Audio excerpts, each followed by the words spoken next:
Assalamualaikum warahmatullahi wabarakatuh. Alhamdulillah wassalatu wassalamu ala Rasulillah.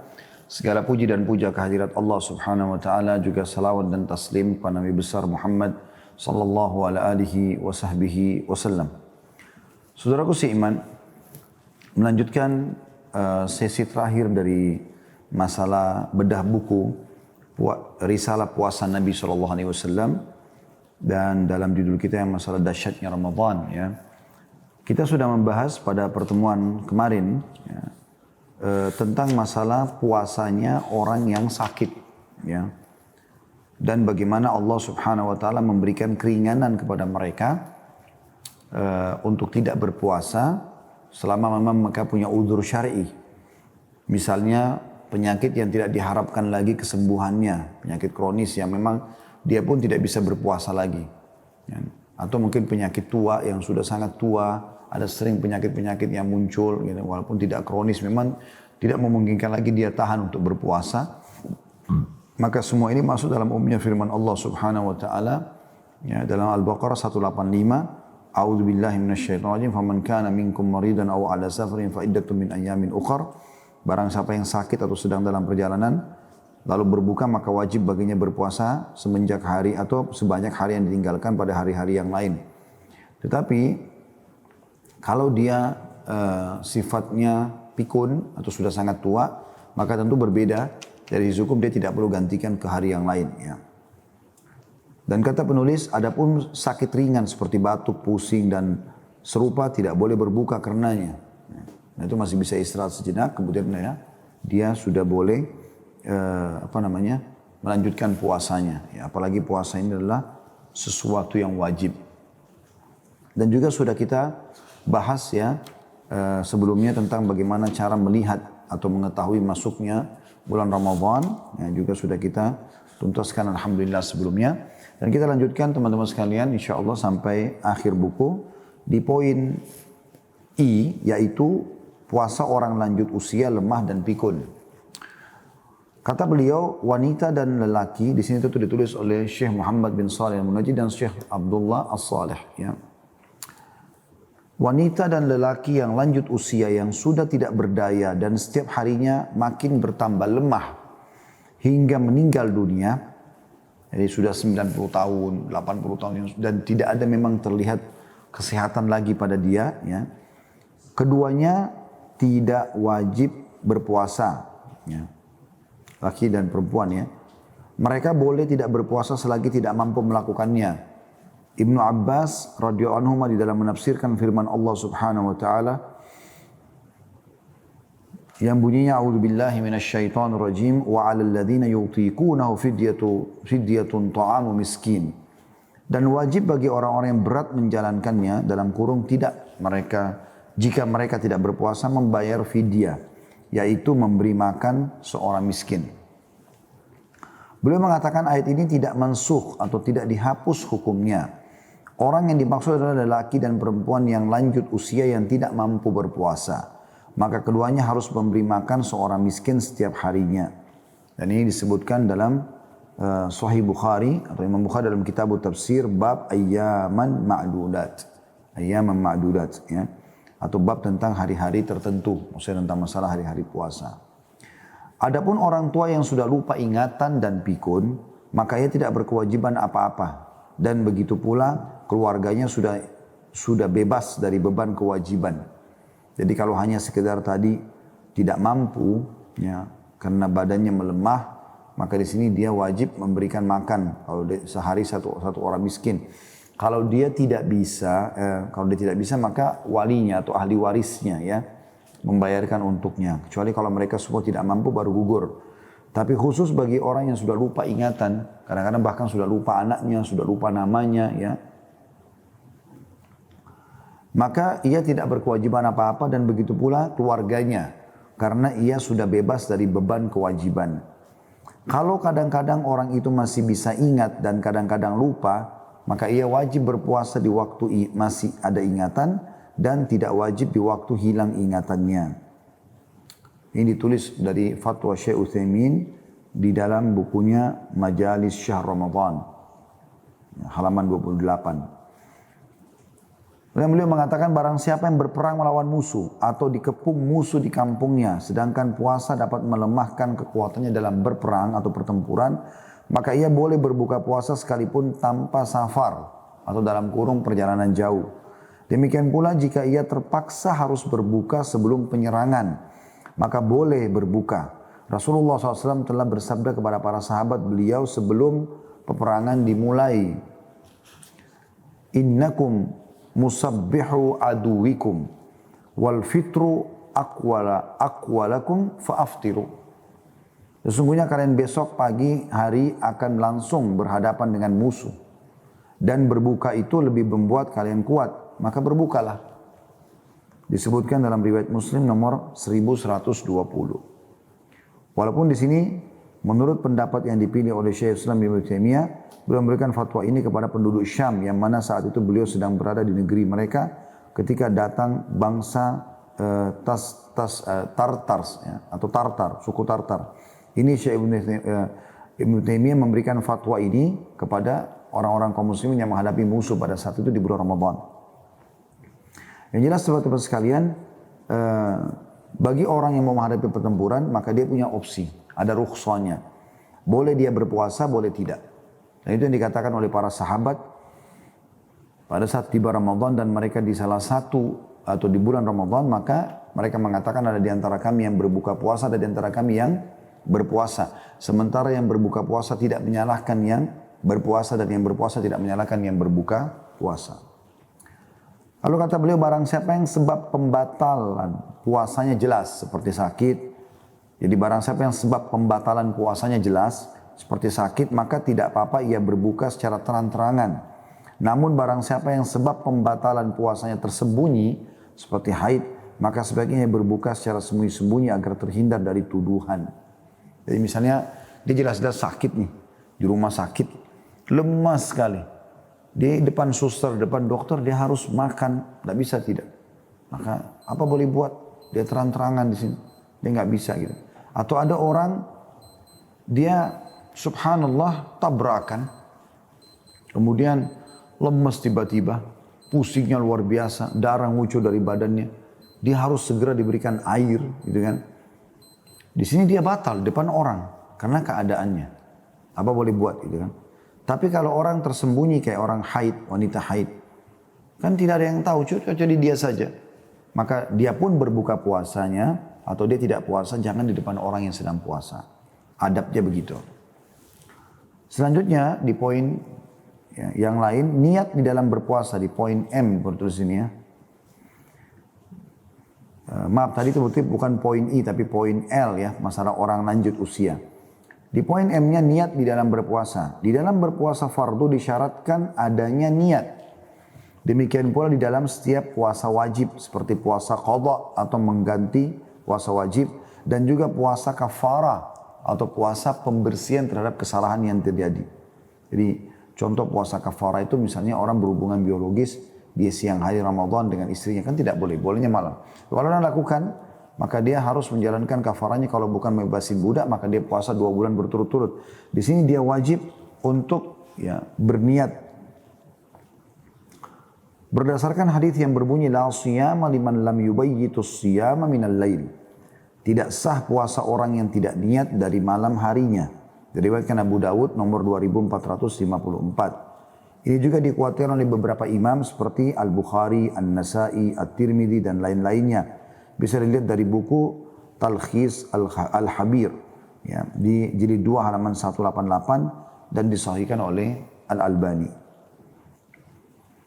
Niat boleh dilakukan pada waktu kapan saja di malam hari. Dan yang dimaksud sekalipun sesaat sebelum fajar. Niat adalah tekad dan hasrat hati untuk melakukan pekerjaan. Dan melafalkan atau membaca lafaz itu tidak dianjurkan. Ya. Karena memang niat itu dalam hati cukupnya. Karena belum pernah dinukil dari Nabi SAW lafaz khusus dalam masalah niat puasa. Dan setiap orang yang mengetahui bahwa besok hari adalah hari-hari Ramadan dan ia bermaksud akan berpuasa, maka berarti ia telah berniat. Misalnya dari Majmu' Fatawa 25, jadi 25 halaman 215. Jadi dengan teman-teman sudah bermaksud dalam hati saja, oh besok Ramadan saya mau puasa, itu sudah niatnya. Mirip dengan kita mau sholat, maka dengan kita wudhu dan misalnya waktu maghrib sebentar, kita wudhu, memang dalam hati sudah niat mau sholat maghrib. Maka dengan sendiri kita berdiri sejadah, lalu kita Allahu Akbar, itu sudah dianggap sudah niat tentunya. Dan barang siapa yang berniat berbuka di siang hari namun tidak berbuka, maka menurut pendapat yang paling kuat puasanya tidak batal. Hal ini seperti orang yang ingin berbicara di saat sholat namun tidak melakukannya. Dan ada sebagian ulama yang berpendapat bahwa puasanya batal sekalipun hanya dengan sekedar memutuskan niatnya. Maka yang lebih hati-hati bagi orang yang melakukan demikian adalah menggantinya di lain hari. Sedangkan riddah atau murtad keluar dari agama dapat membatalkan niat, dan mengenai ini tidak ada perbedaan pendapat di antara para ulama. Jadi ini satu paragraf semua ya dalam masalah ini. Jadi yang pertama ditekankan sekali bahwasanya niat itu sesuatu yang terlintas dalam hati untuk mengerjakan satu perbuatan, dan tidak ada lafaz dalam penyebutannya secara khusus yang dinukil dari Nabi SAW. Kemudian juga ada di sini potongannya, barang siapa yang berniat berbuka puasa, baru niat saja, udah saya nggak mau batalin puasa saya. Apakah puasanya batal? Pendapat yang paling kuat mengatakan tidak batal. Karena dikasih contoh seperti orang yang mau berbicara. Kan orang kalau sholat nggak boleh bicara. Tapi dia niat misalnya mau jawab anaknya yang sedang bicara. Baru niat, dia belum ucapkan, maka sholatnya belum batal. Tapi kalau dia sudah ajak ngobrol anaknya, batal kan gitu. Kemudian juga dalam paragraf ini terbahas tentang masalah murtad. Orang yang murtad dari agama Islam, maka secara otomatis misal dia murtad pagi, ini contoh saja. Dia murtad pagi, kemudian dia syahadat lagi. Ya, misalnya di sore harinya. Ya, dia bertobat kepada Allah SWT, maka puasanya tetap dihitung batal tadi. Karena ada transisi dia telah murtad dari agama Islam. Gitu kan. Tetapi pendapat yang sudah kita bacakan kemarin, kalau ada orang baru masuk Islam di bulan Ramadan, maka setelah dia syahadat, dia dianjurkan untuk menahan diri atau ikut seperti orang berpuasa, menahan diri dari makan dan haus walaupun dia belum dihitung puasa pada hari itu. Nah, untuk menghormati orang-orang yang berpuasa. Orang yang puasa Ramadan tidak perlu memperbaharui niatnya pada setiap malam hari bulan Ramadan. Sudah cukup baginya niat di saat datangnya bulan Ramadan. Artinya satu kali niat di awal Ramadan, saya niat dalam hati bertekad selama Ramadan saya mau puasa. Maka sudah dianggap dia niat. Jadi tidak harus setiap malam dia perbaharui, gitu kan. Namun jika ia memutus niatnya dengan berbuka di dalam perjalanan atau safar atau karena sakit, maka apabila ia akan berpuasa lagi dan udurnya telah tiada, maka ia wajib memperbaharui niatnya. Jadi misalnya wanita haid, dia puasa nih seminggu, dia sudah niat dari awal Ramadan, dalam hatinya sudah bertekad memang dia mau puasa selama sebulan. Subhanallah, seminggu berjalan, puasa ke-8 haid. Maka dia haid misalnya selama seminggu. Nah kalau dia mau lanjutkan lagi yang 2 minggu tersisa, di sini dia perbaharui lagi keinginan dan niatnya di malam yang akan dia puasa besoknya. Tapi kalau bagi laki-laki dan tidak ada udur, tidak ada safar, tidak ada sakit segala macam, sebulan penuh maka dicukupkan tentu dengan niat seperti itu. Itu yang beliau katakan. Puasa sunnah mutlak tidak disyaratkan berniat dari malam harinya, tapi niat tetap harus ada, ya. Karena ada hadis yang bersumber dari Aisyah radhiyallahu anha, beliau menuturkan, dakhala alayya Rasulullah sallallahu alaihi wasallam dzata yaumin faqala, hal 'indakum syai'? Faqulna la, qala fa inni idzan sha'im. Pada suatu hari Rasulullah SAW datang kepadaku lalu bertanya, apakah kamu mempunyai sesuatu? Maksudnya dalam kurung yang bisa dimakan? Aisyah menjawab, tidak ada. Maka beliau pun SAW bersabda, maka kalau begitu aku berpuasa. Hadis diriwayatkan Muslim jadi 2 halaman 809. Adapun puasa sunnah khusus seperti puasa hari Arafah tanggal 9 Zulhijjah dan puasa Ashura 10 Muharram, maka yang lebih hati-hati adalah berniat dari malam hari. Dan siapa yang telah memulai berpuasa wajib seperti puasa qadha atau mengganti puasa nazar. Ya, nazar artinya dia pernah bernazar ya.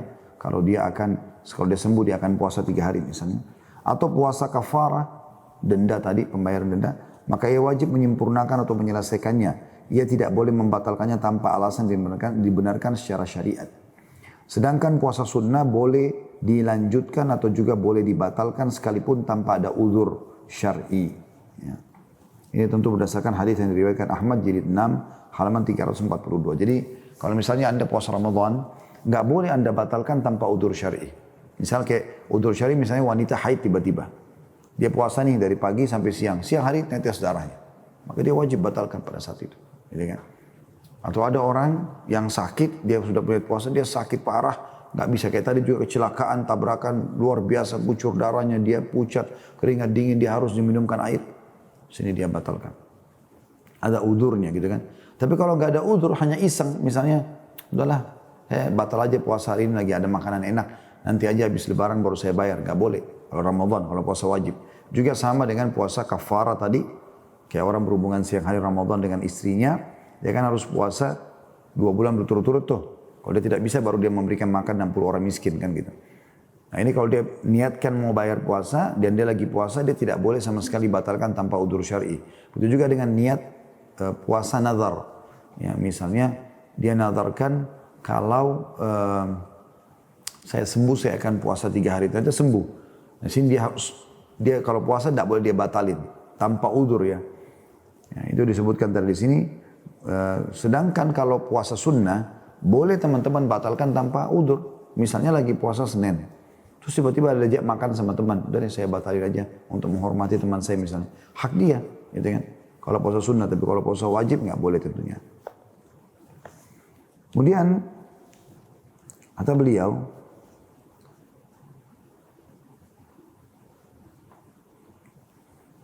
saya ulangi ya, sedangkan puasa sunnah boleh dilanjutkan dan juga boleh dibatalkan. Sekalipun tanpa ada alasan udzur. Karena Nabi SAW pernah pada suatu hari berpuasa sunnah, lalu kemudian beliau makan.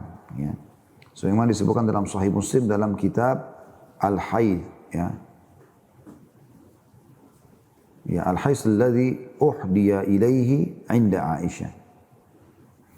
Di nomor 1154. Terbitan Abdul Baqi. Namun apabila orang yang membatalkan puasa sunnahnya itu mendapat pahala dari puasa, namun apakah orang yang membatalkan puasa sunnahnya itu mendapatkan pahala dari puasa sepenggal yang telah dilakukannya? Sebagian ulama ada yang berpendapat tidak mendapatkan pahala. Sebagaimana disebutkan dari buku Al-Mawsu' Al-Fiqhiyah, jilid 38 halaman 13. Yang afdalnya bagi yang berpuasa sunnah adalah menyempurnakan puasanya kalau tidak ada kepentingan atau maslahat syar'i yang mengharuskan ia memutuskan puasanya. Ya. Jadi di sini kita kembali lagi sedikit, saya ingin titik beratkan supaya jangan salah, ya, supaya tidak keliru. Kalau puasa wajib berarti Anda wajib menginapkan niat. Tapi Ramadan boleh dari awal Ramadan, sebagaimana sudah kita jelaskan tadi atau dijelaskan oleh penulis di sini. Puasa sunnah Anda tidak harus menginapkan. Ya, jadi misalnya pas tiba pagi hari ini, hari Senin, Anda belum makan sama sekali. Belum juga berhubungan biologis dengan pasangan. Jam 8 Anda pas mau ke kantor, kayaknya hari ini Senin, saya puasa aja deh. Dan memang belum ada tadi yang dia lakukan pembatal puasa dari subuh ya. Maka di sini boleh langsung dia puasa. Ya, kalau puasa sunnah boleh dia niat kapan dia mau. Walaupun sudah setengah hari, di waktu duhur misalnya. Tetap aja dia bisa niatkan. Sebagaimana tadi sikap Nabi SAW pada saat datang ke rumah Aisyah lalu bertanya, ya, apakah ada makanan? Aisyah mengatakan tidak ada radhiyallahu anha. Kata Nabi SAW, kalau gitu hari ini atau saat ini saya puasa. Selanjutnya, orang yang tidak mengetahui bahwa bulan suci Ramadan telah tiba, kecuali setelah fajar subuh terbit, maka ia wajib imsak atau menahan diri dari yang membatalkan pada hari itu dan ia wajib menggantinya. Jadi dia wajib imsak dalam kurung menahan diri dari yang membatalkan pada hari itu dan ia wajib menggantinya. Sebagaimana pendapat jumhur ulama, karena Nabi SAW bersabda, "La siyama liman lam yubayyitil siyama minal lail." Tidak sah puasa bagi orang yang tidak berniat puasa pada malam atau dari malam hari. Hadis riwayat Abu Dawud nomor 2454 dan disahihkan oleh Albani. Orang yang dipenjara dan orang yang ditahan, jika mengetahui masuknya bulan Ramadan baik dengan kesaksian dirinya sendiri atau berita dari seseorang yang terpercaya, maka ia wajib berpuasa. Dan jika tidak, maka ia harus berusaha semaksimal mungkin untuk mengetahui datangnya bulan suci Ramadan dan melakukan puasa menurut dugaan kuatnya bahwa Ramadan telah tiba. Lalu jika setelah itu puasanya pas bertepatan dengan bulan suci Ramadan, maka puasanya sah. sebagaimana pendapat jumhur ulama. Dan jika puasanya bertepatan dengan sesudah bulan Ramadan, maka puasanya masih tetap sah menurut pendapat jumhur ulama fikih. Namun jika puasanya bertepatan dengan bulan sebelum Ramadan, maka puasanya tidak sah dan ia wajib menggantinya atau mengganti hari puasa yang tidak bertepatan dengan hari bulan Ramadan. Jadi ini tentu bukan keadaan kayak kita sekarang ya. Kalau sekarang Allahu alam ada atau tidak, tapi umumnya sekarang orang kalau di penjara pun kaum muslimin diberikan kesempatan untuk mengetahui itu dengan medsos sekarang yang ada ya. Tapi ini kasuistik. Kalau ada orang muslim di penjara, jauh dari semuanya, diisolasi, di bawah tanah, dia nggak tahu apa-apa. Bahkan ditutup informasi dari dia. Tapi dalam dugaannya Ramadan sudah tiba. Di sini kalau dugaannya itu betul dan ternyata Ramadan masuk, setelah itu baru dia tahu misalnya pada saat dia keluar, maka puasanya dianggap sah. Tapi kalau ternyata dia puasa bukan di bulan Ramadan, misalnya masih Sya'ban tanggal 28, dan kemudian dia terus puasa sebulan, berarti yang 2 hari 28, 29 ataupun sampai 30 Sya'ban ini itu dianggap puasa sunnah dan dia harus membayar 3 hari utangnya. Ya, seperti itulah.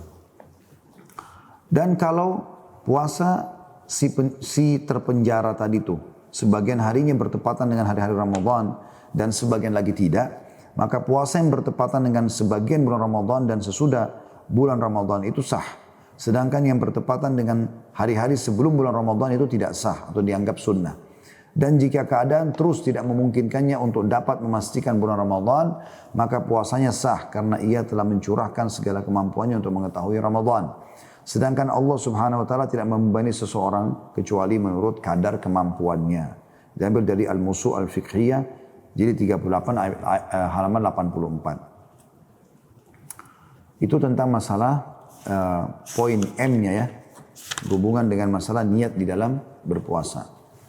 Kita masuk poin N-nya, iftar atau berbuka dan imsak atau menahan diri.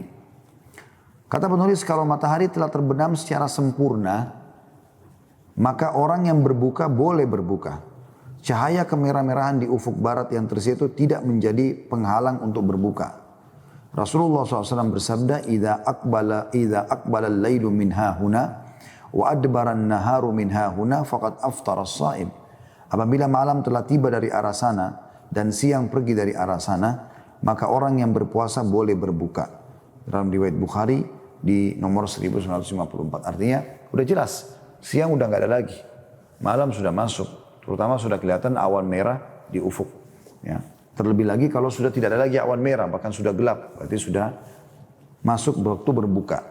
Dan sunnahnya adalah segera berbuka, tidak menunda. Karena ada orang yang menunda ya. Menundanya misalnya nanti pada saat sudah azan baru dia mau berdoa. Jadi Anda berdoa sebelum buka puasa. Pada saat buka puasa sudah azan, sunnah Nabi SAW ya, pada saat itu adalah ambil kurma, baca bismillah dan minum air. Anda berdoa setelahnya boleh saja. Berdoa sebelumnya juga nggak ada masalah. Tapi pada saat azan itu harusnya dia mulai dengan bismillah dan membuka puasa. Setelah itu dia boleh berdoa, sebelumnya juga dia boleh berdoa. Jadi jangan sampai ditunda. Dikatakan dan sunnahnya adalah segera berbuka. Rasulullah SAW biasanya tidak sholat maghrib sehingga berbuka terlebih dahulu sekalipun hanya dengan meminum seteguk air. Diriwayatkan oleh Al-Hakim di 1 halaman 432. Dan ini tercantum juga hadisnya dalam silsilah hadis sahihah karya Syekh Albani di nomor 2110. Selanjutnya kata beliau, kalau orang yang akan berbuka tidak mendapatkan sesuatu untuk iftar atau berbuka, maka cukup dengan berniat iftar dalam hatinya. Misal Anda berada di satu perjalanan, terus ternyata sudah azan, di tol misalnya. Nggak bawa air, nggak ada kurma, nggak ada juga penjual, udah azan. Gimana caranya sekarang? Maka niat iftar. Dan tidak perlu mengecup jarinya, sebagaimana dilakukan oleh sebagian orang awam. Yang hendaknya selalu waspada agar tidak berbuka sebelum waktunya. Karena Rasulullah SAW dalam mimpinya pernah melihat sekelompok kaum yang digantung terbalik, kepalanya di bawah. Dan pada setiap sudut mulut mereka bercucuran darah dan sobek. Maka tak kala beliau bertanya tentang mereka, diberitahukan bahwa mereka adalah orang-orang yang berbuka sebelum waktunya. Hadis diriwayatkan oleh Ibnu Khuzaimah di nomor 1986. Dan bisa dilihat juga dalam Sahih At-Targhib jilid 1 halaman 420. Maka barang siapa yang meyakini atau menurut dugaan kuatnya atau ragu-ragu bahwa ia telah berbuka sebelum waktu maghrib tiba, maka ia wajib mengqadha atau mengganti puasanya. Karena dalam tanda kutip hukum asalnya adalah bahwa siang masih ada.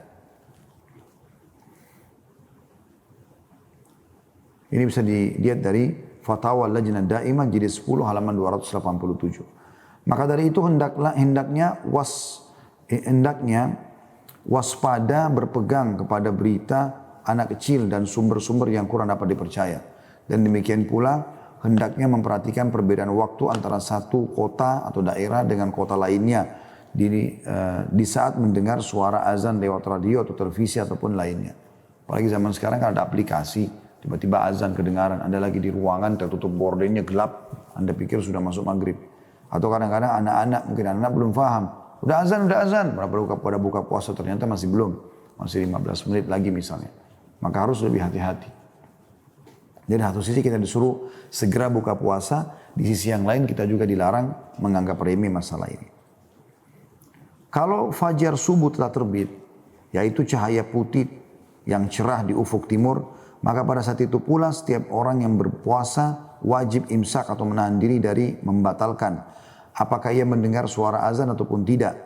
Dan jika diketahui bahwa azan dikumandangkan pada saat terbitnya fajar subuh, maka wajib imsak pada saat itu. Adapun kalau azan dikumandangkan sebelum fajar terbit, maka tidak wajib imsak atau menahan dari makan dan minum. Dan kalau ia tidak mengetahui kondisi muadzin atau terjadi perbedaan di antara para muadzin, sedangkan ia tidak dapat membedakan apakah fajar subuh telah tiba, seperti terjadi di kota-kota besar karena cahaya lampu atau bangunan-bangunan pencakar langit, maka hendaknya ia bersikap hati-hati dan berpegang pada waktu yang ada di kalender yang ditetapkan dengan hisab selama tidak ada kekeliruan yang jelas padanya. Kemudian alhamdulillah selama ini kita selalu termudahkan oleh Allah Subhanahu wa taala dengan adanya medsos, ya, dan juga Masya Allah kita bisa membandingkan apakah fajar sudah masuk atau tidak gitu ya. Kalau pun tidak terdengar azan dekat rumah karena masjid cuma satu di kampung Anda, handphone Anda masih bisa berbunyi, ada aplikasi yang online sekarang gitu. Adapun bersikap hati-hati hingga melakukan imsak di waktu tertentu seperti 10 menit sebelum fajar, maka hal ini adalah salah satu pembuatan yang tidak pernah ada contohnya. Dan kita lihat pada sebagian kalender ada kolom khusus untuk waktu imsak dan kolom lain untuk waktu fajar. Adalah merupakan perkara yang bertentangan dengan syariat. Jadi tidak ada namanya imsak 10 menit, 15 menit sebelum azan. Nah, itu cuma bentuk kehati-hatian, tapi akhirnya menjadi sebuah seperti seakan-akan bagian daripada syariat. Padahal sebenarnya Nabi SAW melarang ya orang untuk atau mulai menahan itu pada saat mendengarkan azan. Nah, bahkan ada hadis yang lain berbunyi kalau di tangan seseorang kalian ada hajatnya, misal dia minum obat, dia minum air, dan terdengar azan maka dia selesaikan. Yang penting dia tahu belum, dia bisa selesaikan sebelum azan selesai. Seperti itulah. Jadi bukan pas azan baru ambil satu piring nasi, kan tidak mungkin. Negeri yang perbedaan malam dan siangnya panjang, maka kaum muslimin wajib berpuasa sekalipun siangnya lebih panjang, selagi mereka masih dapat membedakan antara malam dan siang. Dan untuk sebagian daerah yang tidak mungkin dapat membedakan antara siang dan malam, maka mereka berpuasa dengan mengikuti waktu daerah terdekat yang dapat mengetahui malam dan siang. Ini terjadi di beberapa negara Eropa ya. Jadi kalau misalnya, saya pernah lihat, kalau saya tidak salah di Swedia ya, kalau saya tidak salah itu, nah saya cuplikan orang kita itu, kemudian dia menceritakan, kalau nggak salah antara maghrib dengan subuh itu cuma 2 atau 3 jam saja, sangat pendek. Jadi sholat maghrib buka puasa, bentar lagi sudah isya, bentar lagi sudah subuh gitu. Jadi antara buka puasa sama sahur itu mungkin bisa sekali makan saja gitu. Dan puasanya lama sekali. Ini tetap mereka wajib. Dan insya Allah juga pahalanya lebih banyak gitu ya. Tapi kalau ada daerah tidak pernah lihat malam, siang aja terus. Ya. Jadi tidak pernah terlihat malam, maka di sini dia mengikuti waktu negara Islam yang ada malamnya yang terdekat dengan negara dia. Saya tahunya sebagian negara di Eropa berpatokan dengan Turki kalau tidak salah. Ya. Karena dianggap negara juga yang sebagainya masuk Eropa dan dia adalah negara Islam. Kita masuk ke poin selanjutnya, poin O-nya tentang hal-hal yang membatalkan puasa. Semua hal yang membatalkan puasa selain haid dan nifas tidak menjadikan puasa seseorang batal kecuali ada 3 syaratnya, yaitu orang itu mengerti, bukan orang jahil. Ya, kemudian ingat dan tidak lupa, Kemudian pilihannya sendiri, bukan karena terpaksa atau dipaksa. Di antara hal yang membatalkan puasa itu ada yang termasuk semacam pengeluaran, ya seperti jima atau persetubuhan, sengaja muntah, haid dan berbekam, dan ada pula semacam pengecilan perut, seperti pengisian perut, seperti makan dan minum. Majmu' Fatawa jilid 25 halaman 248. Di antara hal yang membatalkan juga ada yang semakna dengan makan dan minum seperti obat-obatan, pil yang ditelan lewat tenggorokan atau diinfus, dan demikian pula transfusi darah. Adapun suntikan yang bukan sebagai pengganti makanan dan minuman, akan tapi hanya untuk pengobatan seperti suntikan insulin, ya, penisilin, atau seperti suntikan untuk tambah gairah tubuh, atau suntikan imunisasi, maka hal tersebut tidak membatalkan puasa. Apakah itu disuntikan lewat otot atau urat nadi. Namun sebaiknya hal itu dilakukan di malam hari sebagai sikap kehati-hatian. Diambil dari fatwa Syekh Muhammad bin Ibrahim jilid 4 halaman 189. Dan cuci darah yang mengharuskan dikeluarkannya darah secara keseluruhan untuk dibersihkan kemudian dikembalikan lagi dengan ditambah bahan kimia dan suplemen seperti zat gula, garam dan lainnya, maka hal ini tidak dianggap membatalkan puasa. Diambil dari Fatwa Lajnah Daimah jilid 10 halaman 90. Pendapat yang kuat adalah bahwa injeksi bius, obat tetes mata dan telinga, cabut gigi dan pengobatan luka-luka semua itu tidak membatalkan puasa. Diambil dari Majmu' Fatwa Syekh Islam jilid 25 halaman 233 juga halaman 245. Selanjutnya kata penulis di sini, gas penawar asma juga tidak membatalkan karena gas tersebut dialirkan ke paru-paru, bukan merupakan makanan dan selalu diperlukan di dalam atau di luar waktu puasa. Dan pengambilan darah untuk kepentingan pemeriksaan juga tidak membatalkan, bahkan dimaafkan atau dima'fu karena merupakan hal yang dibutuhkan. Diambil dari Fatwa Ad-Da'wah Ibnu Bas, Syekh bin Bas nomor 979. Dan obat kumur juga tidak membatalkan selagi tidak ditelan. Jadi bisa saja kalau kita rasa mulut kita kurang segar, ya, menggunakan obat kumur. Dan orang yang memasukkan sesuatu ke lubang giginya, lalu rasa benda itu ada di tenggorokannya, maka hal itu tidak merusak puasanya. Ini diambil dari fatwa Syekh bin Bas juga secara lisan, kata beliau di sini. Kita masuk ke poin P, hal-hal yang tidak membatalkan puasa. Tadi itu hal-hal yang membatalkan puasa. Hal-hal yang tidak membatalkan puasa yang pertama mencuci telinga atau semprotan pembersih lubang hidung atau oksigen yang dimasukkan melalui hidung apabila bagian yang masuk tenggorokannya tidak ditelan. Yang kedua, pil-pil pengobatan yang diletakkan di bawah lidah untuk pengobatan sariawan atau lainnya juga tidak membatalkan puasa selagi dihindari masuknya ke dalam tenggorokan. Jadi kuncinya belum masuk ke tenggorokan, masuk tenggorokan berarti batal. Yang ketiga, memasukkan alat perekam ke lubang vagina atau jari untuk pemeriksaan. Diambil dari Fatwa Lajnah Daimah jilid 10 halaman 172. Yang keempat, memasukkan lensa monitor atau spiral atau yang serupa dengannya ke dalam rahim. Ini juga tidak membatalkan. Yang kelima, benda yang dimasukkan ke lubang air seni. Ya. Benda yang dimasukkan ke dalam lubang air seni, maksudnya ya, pipa yang dimasukkan ke lubang tempat aliran air seni pada zakar atau vagina. Atau benda yang dihubungkan dengan sinar atau obat. Atau tempat untuk membersihkan wadah air seni. Ini semua tidak membatalkan. Yang keenam, melubangi gigi atau mencopot gigi geraham atau pembersihan gigi atau bersiwak atau bersikat gigi asal dihindari tertelannya sesuatu ke dalam tenggorokan. Ini juga tidak batal. Yang ketujuh, kumur-kumur dan oksigen buatan yang dilakukan di mulut asal dihindari tertelannya sesuatu ke dalam tenggorokan. Intinya kalau tertelan sesuatu maka batal. Yang kedelapan, injeksi pengobatan di tubuh atau otot atau pembuluh darah selain infus pengganti makanan. Yang kesembilan, gas oksigen. Yang kesepuluh, gas pembius yang tidak diberi bahan cair sebagai suplemen. Yang ke-11, benda-benda yang diserap kulit seperti bahan cairan atau minyak angin atau benda tempelan lainnya yang mengandung bahan medis atau kimia. Ini juga tidak membatalkan. Yang ke-12, memasukkan selang atau pipa kecil ke urat-urat untuk kepentingan pemotretan atau pengobatan rongga jantung atau anggota badan lainnya. Yang ke-12, ini biasa endoskopi kali ya, seperti begitu kurang lebih.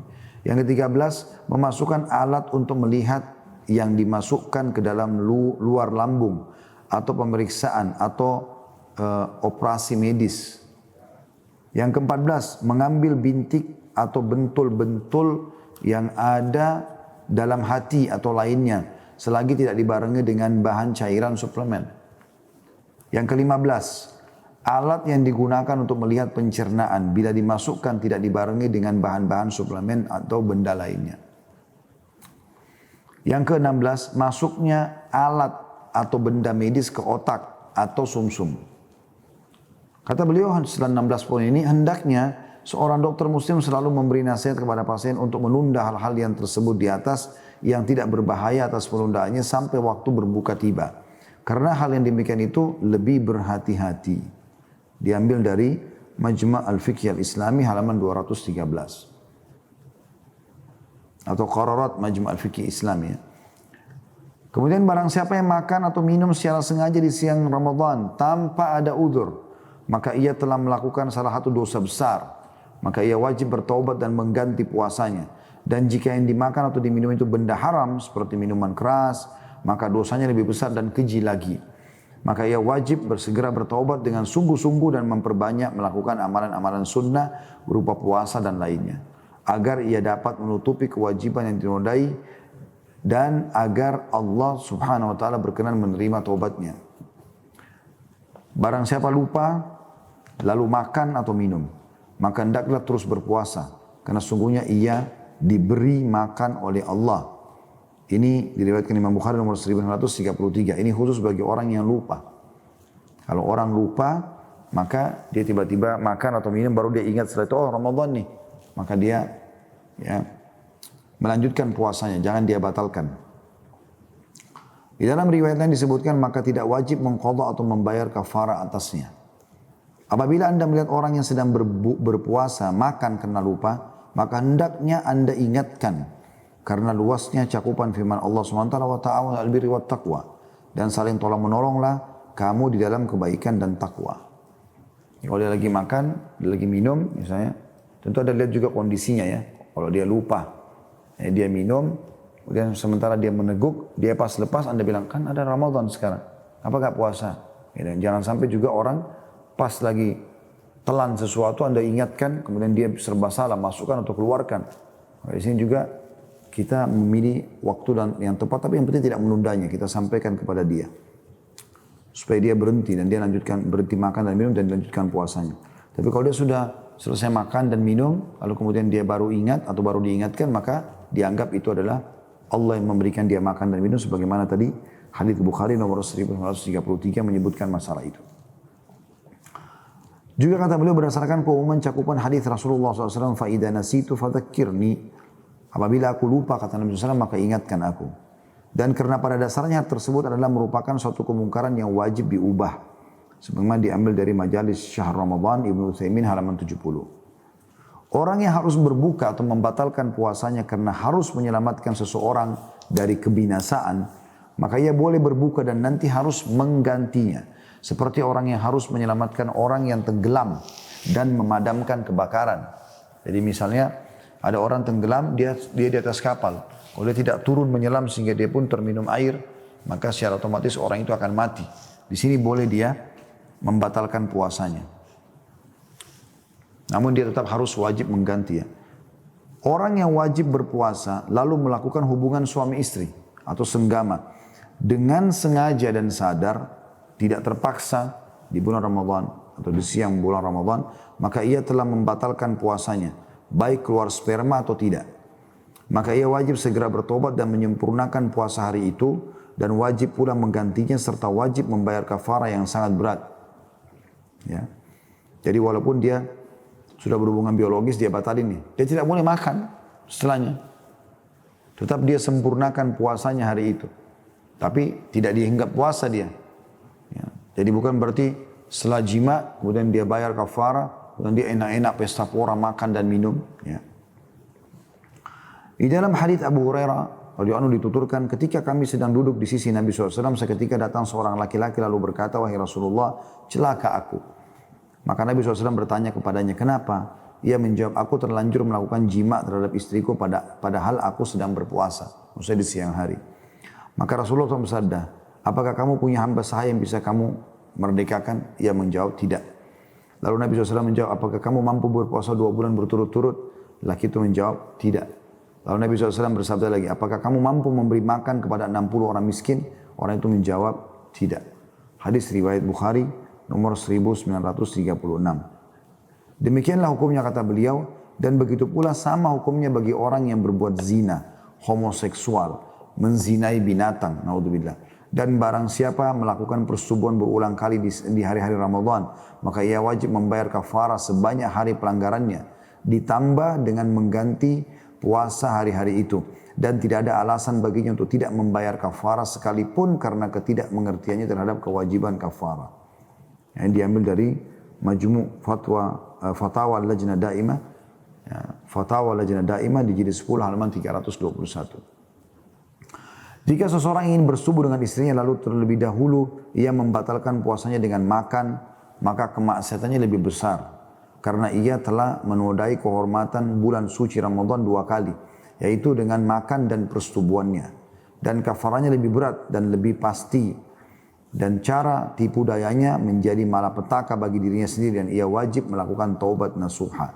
Diambil dari Majmu' Fatawa Ibnu Taimiyah di jilid 25 halaman 262. Mencium, bercumbu, menyentuh tubuh istri, berpelukan dan memandang istri atau hamba sahayanya berulang-ulang itu boleh saja dilakukan selagi dapat mengendalikan nafsunya. Ya, yang penting dia tidak sampai jima atau senggama atau tidak sampai menumpahkan sperma atau klimaks. Di dalam hadis Sahih Bukhari dan Muslim yang bersumber dari Aisyah radhiyallahu anha, beliau menuturkan bahwa Nabi SAW mencium di saat sedang berpuasa, maksudnya mencium beliau Aisyah radhiyallahu anha, dan bersentuhan tubuh di saat beliau berpuasa. Namun Nabi adalah orang yang sangat bisa mengendalikan nafsunya. Adapun hadis yang berbunyi yada'u zaujatahu min ajli, ia meninggalkan istrinya karena aku, maksudnya Allah berfirman, maka dimaksud adalah meninggalkan istrinya pada hadis itu adalah tidak melakukan jima. Akan tetapi jika birahi seseorang cepat bereaksi dan tidak dapat mengendalikannya, maka hal di atas tidak boleh ia lakukan karena dapat menyebabkan puasanya batal. Dan jika ia tidak terjamin aman dari keluarnya sperma atau terjerumus dalam persetubuhan. Allah Subhanahu wa taala telah berfirman dalam hadis qudsi, ia meninggalkan istrinya demi aku. Dan kaidah agama mengatakan setiap sarana yang dapat mengantar kepada yang diharamkan, maka sarana itu diharamkan pula. Kalau seseorang melakukan persetubuhan lalu fajar terbit, maka ketika itu wajib meninggalkannya, sedangkan puasanya sah sekalipun keluar sperma setelah zakarnya dicabut. Adapun kalau persetubuhan dilanjutkan sampai setelah fajar terbit, maka puasanya batal. Ia wajib bertaubat, mengganti puasa hari itu dengan membayar kafarah yang berat. Jadi kalau dia berjima, ternyata dia lagi berjima, pas dia klimaks azan. Dia tarik kemaluannya, di sini dari jima itu, tumpah spermanya. Maka tetap dianggap sah, walaupun spermanya tumpah di saat azan itu. Ya. Tapi kalau dia melanjutkan hubungan biologisnya, maka batal. Ya, seperti itulah. Dan ini bukan cuma sekedar batal, dia harus bertobat kepada Allah Subhanahu Wa Taala dan dia bayar kafarah. Ya. Berganti puasa juga di hari lain. Kalau seseorang masuk waktu subuh dalam keadaan junub, dia sudah biologis tapi dia berhenti sebelum azan. Tapi pas azan dia masih dalam keadaan junub, maka hal itu tidak merusak puasanya dan bahkan boleh menunda mandi junub, mandi haid dan nifas hingga setelah fajar subuh terbit. Namun ia wajib segera mandi supaya dapat melakukan sholat subuh dan agar ia segera didekati oleh para malaikat. Jika orang yang sedang berpuasa tidur di siang hari lalu bermimpi hingga keluar sperma, maka puasanya tidak batal secara kesepakatan ulama atau ijma'. Bahkan ia harus menyempurnakan puasanya karena dia bukan sengaja mimpi. Barang siapa yang melakukan onani di siang hari Ramadan, seperti dengan memainkan kemaluannya atau berulang-ulang memandang lawan jenisnya, ia wajib bertobat kepada Allah SWT dan melakukan imsak pada hari itu, serta mengqadha pada hari itu di kemudian hari. Tetap dianggap batal puasanya karena sudah tumpah spermanya gitu kan. Ya, kalau dia sampai klimaks, ya. Maka dia tetap tidak boleh dia makan dan minum, dia imsak dan tetap dia anggap itu batal, puasanya batal dan dia harus ganti dengan hari lain. Dan jika ia mulai melakukan onani lalu berhenti dan belum keluar maninya, maka ia wajib bertaubat dan tidak wajib qadha karena mani belum keluar. Dia cuma melakukan dosa, dia mengurangi kadar pahalanya. Dan hendaknya setiap orang yang berpuasa menghindari segala sesuatu yang dapat memancing bangkit syahwat, memancing syahwatnya dan berusaha mengusir bisikan-bisikan jiwa yang jahat. Adapun keluarnya madhi itu yang keluar kalau cairan yang keluar pada saat awal terangsang ya. Sebagaimana pendapat yang kuat tidak membatalkan puasa. Keluarnya wadi, yaitu cairan bening kental seusai kencing tanpa ada rasa nikmat, juga tidak membatalkan puasa dan tidak mewajibkan mandi. Hanya saja wajib dicuci dan berwuduk saja. Diambil dari Fatwa Lajnah Daimah jadi 10 halaman 179. Jadi kayak awal cumbuan sama istri segala macam, terus muncul syahwat, basah kemaluannya, keluar madhinya. Ini enggak batal.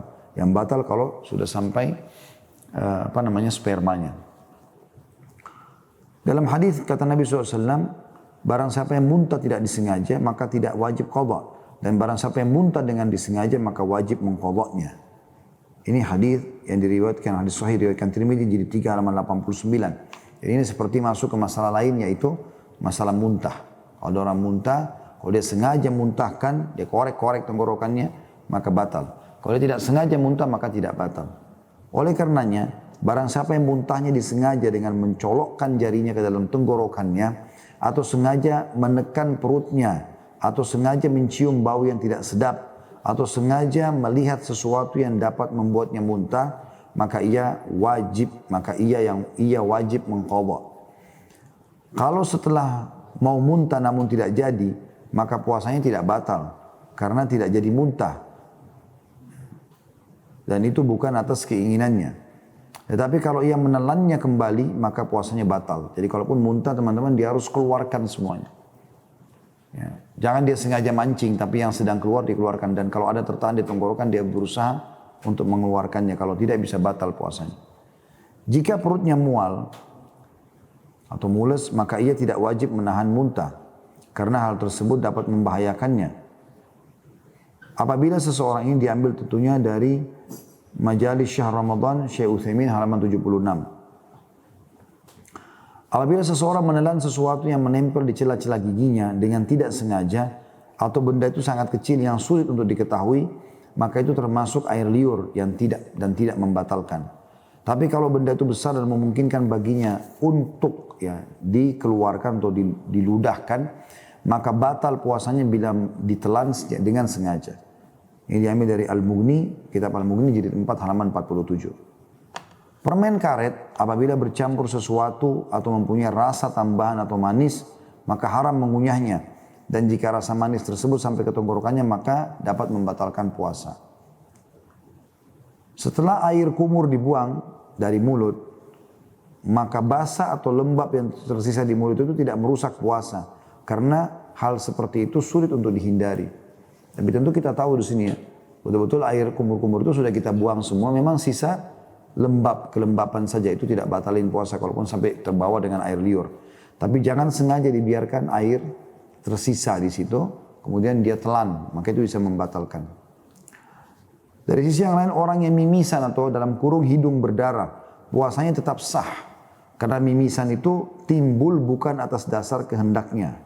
Diambil dari Fatwa Lajnah Daimah jadi 10 halaman 264. Kalau gusi bernanah atau berdarah karena gosok gigi, maka darah tidak boleh ditelan dan harus diludahkan. Tapi jika sebagiannya tertelan tanpa disengaja dan bukan atas kemauannya, maka tidak apa-apa. Dan demikian pula muntah yang kembali masuk ke tenggorokan tanpa kemauannya sendiri, puasanya tetap sah.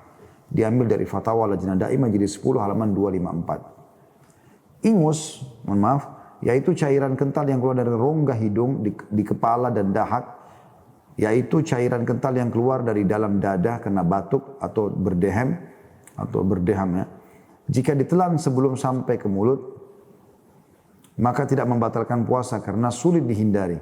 Akan tapi jika ditelan sesudah sampai ke mulut, ya, maka pada saat itu puasanya batal. Dan bila ingus atau dahak masuk secara tidak sengaja tertelan, maka tidak membatalkan. Intinya kalau disengaja maka batal. Jadi kalau ada dahak naik ke tenggorokan, kemudian biasanya ada orang yang sempat keluarkan dan dahaknya keluar dan dia lega dengan itu. Maka di sini kalau dia buang saja tidak batal, keluarkan dari dalam.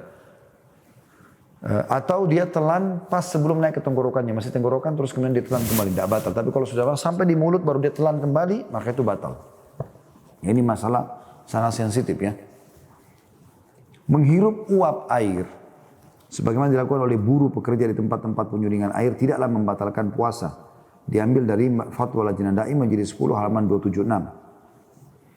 Dan makruh mencium aroma makanan tanpa keperluan mendesak. Karena hal itu dapat mengundang puasa menjadi batal. Termasuk keperluan mendesak adalah mengunyah makanan untuk bayi. Karena hal itu terpaksa harus dilakukan oleh seorang ibu. Dan mencicipi rasa makanan untuk diketahui sedap atau tidaknya.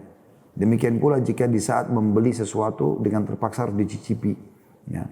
Diriwayatkan bahwa Ibnu Abbas radhiyallahu anhu pernah berkata, tidak apa-apa mencicipi cuka atau makanan yang hendak dibeli.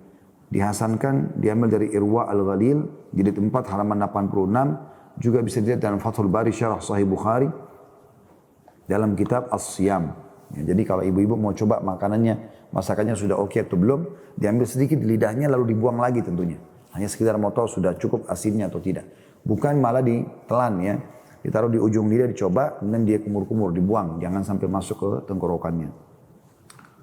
Bersiwak atau gosok gigi, ataupun menggunakan kayu siwak adalah sunnah dilakukan sepanjang hari oleh orang yang sedang berpuasa. Sekalipun siwaknya lembab. Kalau seseorang yang sedang berpuasa bersiwak lalu merasakan rasa pedas atau rasa siwak selain itu, ya, lalu menelannya atau ia ludahkan, sedangkan di mulutnya masih ada ludah, lalu menggosokkannya kembali dan menelan ludah tersebut, maka tidak apa-apa. Dan hendaknya ia tentunya diambil dari Al-Fatawa As-Sa'diyah, halaman 245. Dan hendaknya ia menghindari dan tidak menggunakan siwak yang telah dicampur zat lain seperti siwak hijau. Juga menghindari siwak yang memiliki rasa tambahan seperti rasa lemon dan mentol. Dan hendaklah ia meludahkan serpian siwak yang tercecer di mulut. Karena tidak boleh menelannya dengan sengaja atau secara sengaja. Dan jika tertelan secara tidak disengaja, maka puasanya tidak apa-apa. Jadi siwak ini sama dengan sikat gigi ya. Jadi boleh sikat gigi. Tidak ada masalah. Tapi ingat jangan sampai ada yang ketelan di mulut tenggorokan kita. Kumur-kumur setelah itu sampai bersih. Kalau sudah kumur-kumur bersih ternyata ada kelembapan mirip sama kumur-kumur tadi ya. Yang sudah kita bahas. Kumur-kumur uduk misalnya. Ya, atau hanya untuk menghilangkan bau mulut. Maka selama itu lembab tersisa dan kita sudah coba maksimal keluarkan yang di mulut kita. Maka tidak membatalkan. Segala sesuatu yang menimpa orang yang sedang berpuasa seperti luka, mimisan, atau tersedak air, atau bensin ya ke dalam ketenggorokan bukan atas kesengajaan maka tidak merusak puasa. Demikian pula debu, asap ya dan lalat yang masuk ke tenggorokan dengan tidak disengaja juga tidak membatalkan. Dan sesuatu yang tidak mungkin dapat dihindari seperti air liur tidaklah membatalkan. Demikian pula debu jalanan dan debu tepung ya. Kalau seseorang mengumpulkan air liurnya di mulut lalu ia telan dengan sengaja, maka puasanya juga tidak batal menurut pendapat yang lebih sahih. Diambil dari Al-Mughni Ibnu Qudamah jilid 3 halaman 106 atau 106 maaf. Demikian pula air mata yang tertelan atau berminyak rambut atau mengubah warna rambut dengan henna atau biasa di Indonesia bilang pacar ya. Yang kemudian rasanya terasa di tenggorokan dan memakai henna pada anggota badan, bercelak dan berminyak ya. Lihat Majmu' Fatawa Ibnu Taimiyah jilid 25 halaman 233 dan 245. Memakai hand dan body lotion, mencium wangi-wangian atau parfum dan menggunakannya serta gaharu dan selainnya tidaklah mengapa bagi orang yang puasa asalkan tidak dimasukkan ke dalam hidung. Jadi cuma sekedar cium sepintas gitu ya. Jadi bukan sengaja disemprotin untuk dihirup gitu. Diambil dari Fatwa Lajnah Daimah jilid 10 halaman 314. Sebaiknya tidak menggunakan pasta gigi pada siang hari Karena pasta gigi mempunyai bekas yang amat kuat. Diambil dari Majalis Syahr Ramadan Ibnu Utsaimin halaman 72. Jadi maksudnya di pagi, sore hari gitu-gitu. Sebagai sikap waspada bagi orang yang puasa adalah tidak berbekam. Karena perselisihan tentang masalah ini sangat tajam. Sehingga Ibnu Taimiyah rahimahullah cenderung kepada pendapat yang mengatakan batal puasa bagi orang yang berbekam di saat puasa. Jadi maksudnya di malam hari. Merokok juga termasuk yang membatalkan puasa. Dan bukan alasan untuk meninggalkan puasa karena merokok. Sebab bagaimana mungkin akan dimaklumi orang yang melakukan kemaksiatan. Menyelam di dalam air atau berselimutkan pakaian basah untuk meninggikan badan tidak apa-apa dilakukan orang yang sedang berpuasa. Dan tidak mengapa pula menyiramkan air di kepalanya karena kepanasan atau kehausan. Diambil dari Al-Mughni jilid 3 halaman 44. Namun makruh hukumnya berenang karena dapat menyebabkan puasanya batal. Artinya kalau dia berendam di bathtub, di kolam, karena musim panas misalnya, direndam di air dingin. Walaupun dia celupkan badannya, kepalanya, selama tidak masuk air ke tenggorokannya, maka tidak masalah. Gitu kan? Itu tidak masalah. Tapi seseorang berhati-hati lebih baik. Termasuk mandi juga dibolehkan ya. Dan orang yang pekerjaannya menyelam dan pekerjaannya itu menuntutnya menyelam, selama ia aman dari masuknya air ke dalam tenggorokan maka tidak mengapa. Ya, kayak misalnya pakai oksigen itu ya, dan dia aman tidak ada air. Kalau seseorang makan atau minum atau melakukan persetubuhan dengan dugaan masih malam, dalam kurung fajar belum terbit. Namun kemudian ternyata fajar telah terbit, maka tidak mengapa baginya. Karena ayat Al-Quran membolehkan perbuatan tersebut hingga ada kejelasan. Abdul Razak telah meriwayatkan dengan sanad yang sahih yang sampai kepada Ibnu Abbas radhiyallahu anhu bahwasanya beliau berkata, Allah menghalalkan makan dan minum bagimu selama kamu masih ragu. Ini diambil dalam Fathul Bari Syarah Sahih Bukhari jilid 4 halaman 135. Nah, ini pendapat yang dipilih oleh Syekh Islam Ibnu Taimiyah di Majmu' Fatawa di jilid 29 halaman 263. Jika seseorang berbuka dengan dugaan bahwa matahari telah terbenam, padahal belum, maka ia wajib mengganti puasanya menurut jumhur ulama. Karena hukum dasarnya adalah masih tetapnya siang. Dan keyakinan ini tidak dapat dihilangkan dengan keraguan. Kayak misalnya mendung ya, contoh. Anda sekarang sudah punya jam, Anda punya aplikasi dan seterusnya. Namun Ibnu Taimiyah berpendapat bahwa ia tidak wajib mengganti atau mengqadha. Ya. Jadi kalau dia buka puasa, ternyata belum masuk waktu maksudnya. Kalau fajar telah terbit sedangkan di mulutnya ada makanan atau minuman, maka ahli fikih sepakat bahwa orang itu harus meludahkannya dan puasanya sah. Dan begitu pula hukum orang yang makan atau minum karena lupa, lalu sadar dan di mulutnya ada makanan dan minuman maka puasanya sah, asalkan meludahkan apa yang ada di dalam mulutnya. Poin selanjutnya teman-teman sekalian, dan ini sepertinya poin terakhir dalam bahasan kita. Ya, yaitu poin Q ya. Beberapa hukum puasa bagi kaum wanita. Anak perempuan baru balik atau haid, kemudian karena malu ia tidak berpuasa, maka ia wajib bertaubat besar dan mengganti puasa yang ditinggalkannya. Oleh karena itu teman-teman, anak-anak dilatih puasa di rumah. Latih puasa, kasih apresiasi, kasih hadiah. Ya, dari kecil mereka dibiasakan. Dan kami pun sudah lakukan itu di rumah ya, sehingga anak-anak terbiasa puasa. Sekaligus memberi makan seorang miskin setiap hari puasa yang dia tinggalkan sebagai kafar atas puasa yang ditinggalkannya apabila hingga datang bulan Ramadan berikutnya ia masih belum mengqadha. Jadi makanya teman-teman yang punya anak perempuan diingatkan itu. Kalau sudah haid maka sudah wajib dia berpuasa gitu kan.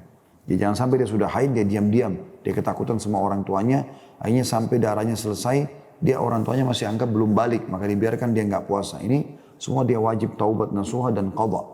Ya. Anak tersebut hukumnya seperti wanita yang berpuasa pada hari-hari haidnya karena malu dan tidak mengqadha.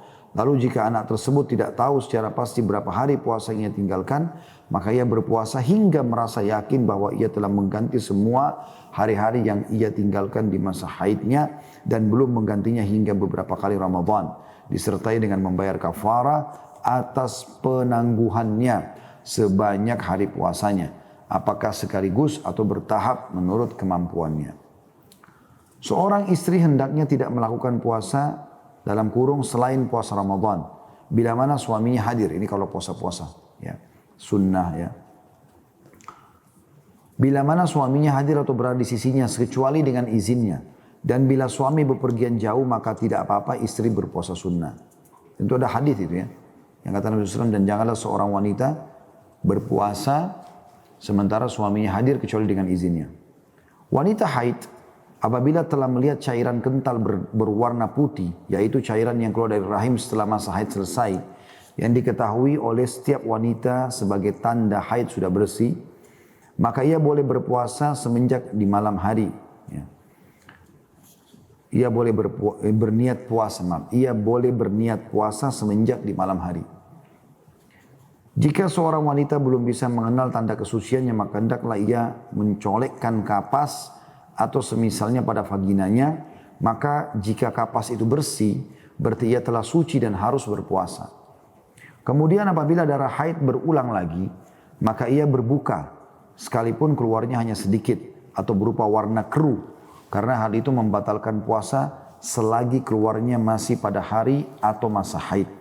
Diambil dari Fatwa Lajnah Daimah jadi 10 halaman 154. Jadi kayak misalnya Anda biasa, saudariku muslimah, haid 7 hari. Gitu kan? Ternyata sekarang Anda temukan 6 hari sudah bersih. Bahkan mungkin tadi ada cairan putih yang keluar. Atau Anda coba korek pakai kapas, ternyata tidak ada sama sekali darahnya. Terus Anda mulai lihat puasa di hari ke-7 misalnya. Karena tadi hari ke-6 sudah bersih. Nah tadi hari ke-7 masih netes darah. Maka di sini Anda wajib di hari ke-7 untuk batalkan puasa. Dan ini wajib batal puasa ya, bukan pilihan. Walaupun beberapa saat sebelum buka puasa. Misal kayak sekarang ini menjelang buka puasa, kita sekarang berada di jam 17.32 misalnya. Berapa menit lagi akan azan gitu-gitu. Nah, keluar-keluar netes darah, haid. Maka di sini Anda wajib batalkan puasa Anda. Dan kalau terhentinya darah haid itu terus berlanjut hingga matahari terbenam, sedangkan ia berniat puasa di malam harinya, maka puasanya sah. Dan wanita yang merasakan ada darah keluar namun tidak keluar kecuali sesudah matahari terbenam, maka puasanya sah untuk hari itu. Wanita haid atau nifas yang darahnya berhenti atau suci di malam hari Ramadan, lalu ia berniat puasa, kemudian fajar terbit sebelum ia mandi, maka menurut seluruh ulama puasanya sah. Ya, walaupun dia belum mandi bersih. Jadi misalnya dia sudah bersih dari malam, dia niat puasa, pas azan subuh dia belum mandi bersih. Maka di sini baru dia mau mandi bersih ya, untuk dia puasa dan dia sholat subuh, maka dianggap sah.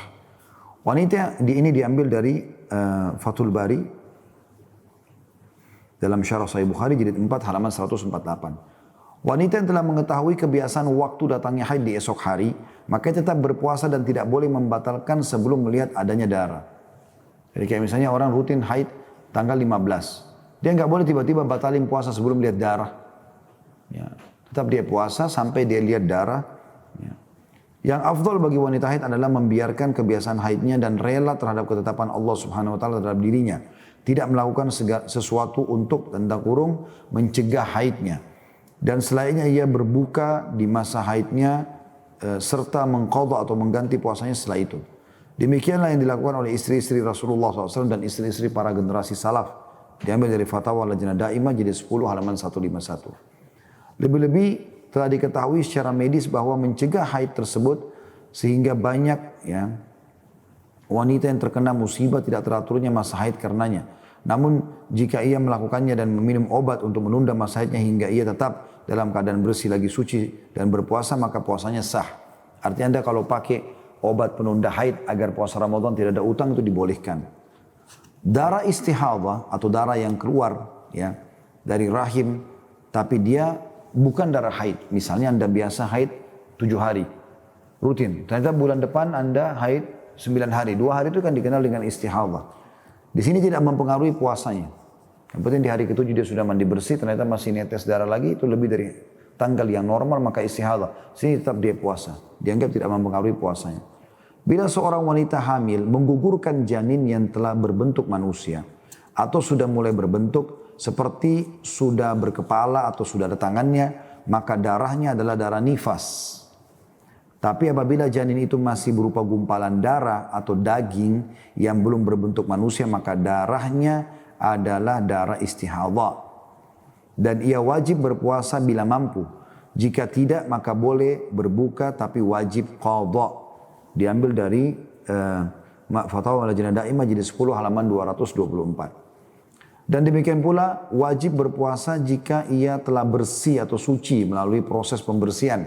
Para ulama menyebutkan bahwa janin itu berbentuk menjadi manusia setelah mencapai hamil kurang lebih 80 hari. Apabila wanita nifas telah suci atau bersih sebelum 40 hari, maka ia wajib berpuasa, mandi dan sholat.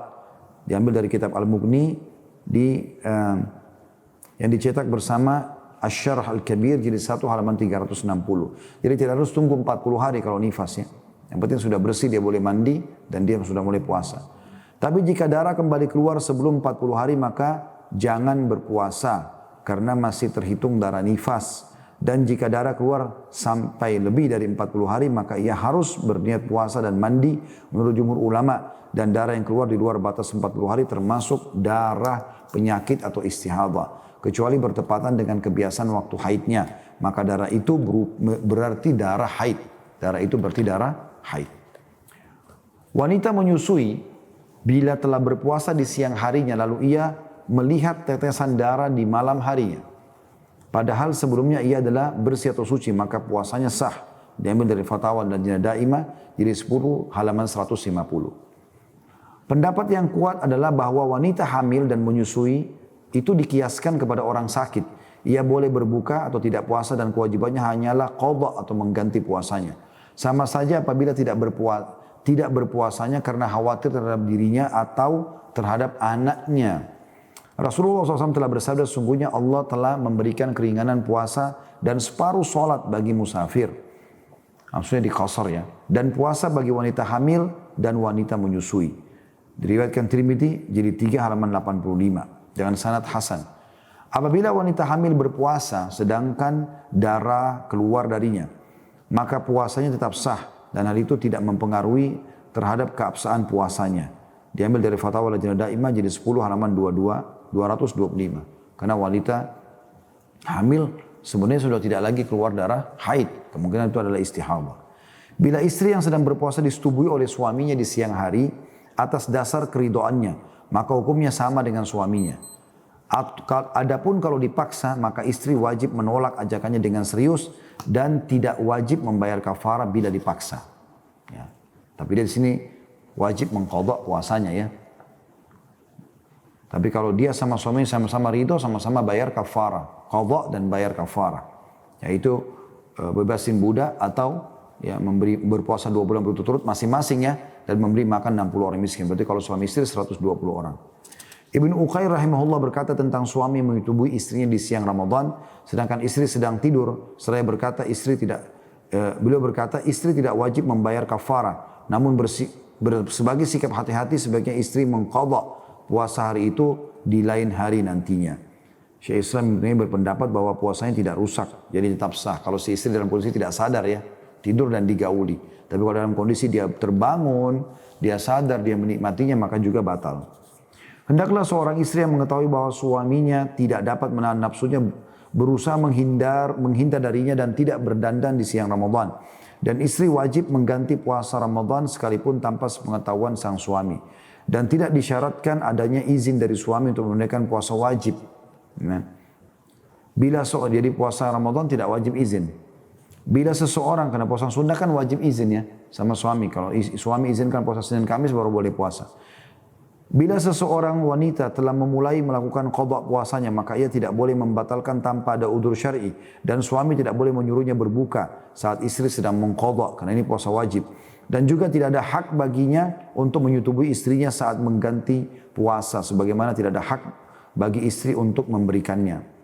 Adapun puasa sunnah, maka seorang istri tidak boleh melakukannya bila sang suami ada di sisinya, kecuali seizinnya. Hadits yang bersumber dari Abu Hurairah radhiyallahu anhu menyebutkan bahwa Rasulullah SAW bersabda, seorang wanita tidak boleh melakukan puasa sunnah sedangkan suaminya ada di sisinya kecuali dengan izinnya. Ya. Dan ini diambil dari Fatwa Lajnah Daimah di jilid 10 halaman 353. Dan alhamdulillah dengan ini teman-teman selama kurang lebih 4 kali pertemuan kita sudah menyelesaikan semua buku ini kurang lebih 114 halaman ya. Terakhir penulis mengatakan ini yang dapat penulis sebutkan tentang beberapa masalah puasa. Penulis memohon kepada Allah Ta'ala semoga dia tetap menolong kita, Allah SWT menolong kita untuk selalu ingat dan bersyukur kepadanya serta dapat beribadah kepadanya dengan sebaik-baiknya dan semoga dia menutup bulan suci Ramadan dengan ampunannya kepada kita semua dan dibebaskan dari api neraka. Wassallallahu ala nabiyina Muhammadin wa alihi wa sahbihi wasallam. Jazakumullah khairan orang-orang yang sudah atau para syekh-syekh kita yang sudah menyusun buku ini tentunya. Semoga insya Allah ini menjadi amal buat kita semua. Terima kasih dukungannya teman-teman di Instagram, di Facebook. Terus follow kami dan ajak teman-teman Anda, kerabat Anda, kenal Anda agar juga bisa mengambil manfaat. Dan teman-teman di YouTube jangan lupa subscribe, like dan juga tekan loncengnya supaya Anda selalu dapat informasi terbaik. Apalagi memang ini adalah termasuk mendukung pada kebaikan. Allah mengatakan wa ta'awunu 'alal birri wat taqwa. Saling mendukung dalam kebaikan dan juga ketakwaan. Sekali lagi teman-teman sekalian terima kasih jazakumullah khairan subhanakallahumma bihamdika asyhadu an la ilaha illa anta astaghfiruka wa atubu ilaik.